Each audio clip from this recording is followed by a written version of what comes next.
Waterfall is where you create the whole idea, you put it on a pedestal, and you say, we're going to execute that whole thing, right? The whole thing, waterfall, right? Got the big thing up top, and then you slowly build it from the bottom up, right? That is inflexible, right? It's very structured. It's very rigid. Agile is build something small, very tiny, that shows the value to the market.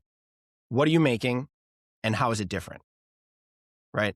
You do that, you build that small little thing, and then you immediately get feedback from your audience. The whole thing is you might be wrong. Your thing might be wrong. And I think that type of failure, that is so scary for so many people because they've put their identity wrapped up inside of this idea that they think is perfect, that they're so excited about, right? And what if they execute on it and it actually isn't good? That's so scary to so many people, and I get it. So you got to find who you are outside of the context of what you're building. You got to find who you are outside the context of what you're learning. You are a whole human being. And I feel really bad for people that get stuck in that. Well, what if I fail? Well, what if it's bad? Move on to the other idea. You have so many. You have so many ideas, like move on to the next. It's no problem. Learn all you can. That's great. And then go and apply it, right? But don't learn so much that you put your idea on such a pedestal that you can't tackle it. Don't do that. Start small. That's I guess my takeaway from like people who think that perfection is the thing. And, it's not. It's not. The process is the thing. Patrick, for our listeners, we always like to offer a gentle NeuroAlchemy invitation from all the guests that come on the show. For someone who's learning something new, or maybe they're feeling stuck, what's something that's maybe a simple actionable item, a simple experiment, or a mindset shift that you would like to invite them to try every day over the next 7 days to improve all the things? All the things, right? I would say, honestly, if you're getting stuck and you're like, I don't know where to go, what to do. The major thing that you can try to do is failure, is get yourself into an environment where you're constantly failing. It's exposure therapy, right?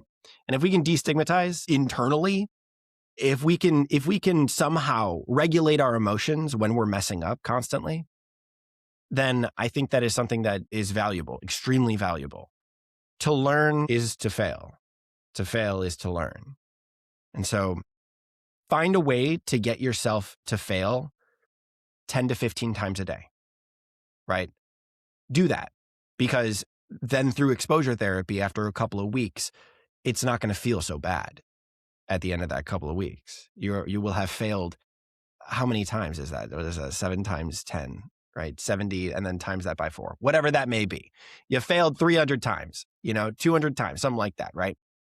I'm not the best at math, but that's the whole point. Is like, get yourself into a situation where you're messing up, but the enjoyment of the process of doing is really, really cool to you, right? Regardless of if you're messing up, find what that thing is for you and do that. That would be my advice. I have to tell my clients, it literally, and this is really true if you really think about it, if you're trying to learn a new skill or you're like trying to grow in some way, screwing up does not matter the exact moment you get it correct.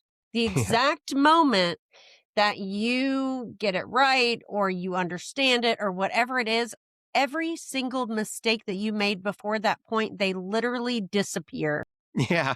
They literally disappear. They don't even exist anymore, right? But we put all of our attention on those mistakes and the fear of making those mistakes. Like, forget about that. Just keep going until you hit your mark, the one you set. It's so difficult, though, because it is so ingrained in us to fear failure or to fear itself, right? Fear itself is so much more powerful than love or connection or growth. And it makes sense biologically. We hear something in the forest sitting by a fire that we can't see. We hear it, we've never heard it before. We're afraid of the unknown, and we run the other way. Who knows? 30% of the time that thing was probably trying to eat you, sure. But you've run away from it as self-preservation. The fear of the unknown, the fear of failure, it's kind of the same thing hand in hand when you talk about the biology and the physical manifestation of that inside of us. Our adrenaline spikes, we stop breathing, we're afraid, right? And either we, what is it? Fight, flight, or freeze. Either we do those three things. That is how we have learned as a species. It really, really is. But the physical manifestation of that is so intense for us in the modern day that it's so hard to overcome. It really, really is. So it's admirable if you're trying to tackle this. It really, really is. And keep it up, people. Really, really do. It's a hard thing to do, and it's extremely admirable. There's always ways to grow. There's always ways to use those, those stumbling blocks and turn them into stepping stones.